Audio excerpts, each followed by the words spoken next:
বিয়ের পূর্বে কোনো মেয়ের গায়ে হাত দিবি না ভাই আমার, খবরদার। বিয়ের পূর্বে কোনো মেয়ের সাথে কথা বলবি না, খবরদার। তোর যোগ্যতা নেই ওর সাথে কথা বলার। তুই কে রে?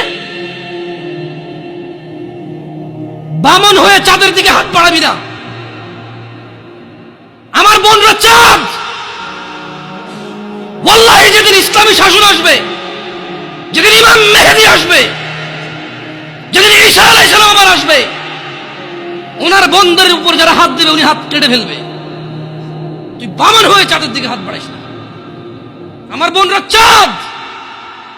ইসলাম মেয়েদেরকে চাঁদ বলেছে আর তোকে বামন বলেছে। বেটা তুই বেটা ছেঁড়া খাতায় শুয়ে লাখ টাকার স্বপ্ন দেখিস, বিয়ের আগে মেয়ের গায়ে হাত দিস?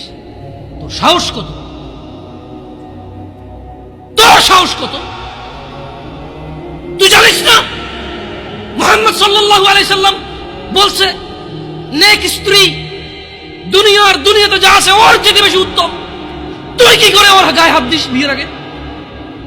তোর সেই যোগ্যতা আছে বল? তোকে আল্লাহ জাহান্নামে ফেলবে, তোকে আল্লাহ জ্বলন্ত আগুনে নিক্ষিপ্ত করবে, তোর শরীর পচবে, তোর শরীরের গন্ধে জাহান্নামীরা থাকতে পারবে না। তোকে আল্লাহ এত নিকৃষ্ট শাস্তি দেবে কেন? কারণ তুই এত বড় জঘন্য কাজে লিপ্ত হয়েছিস।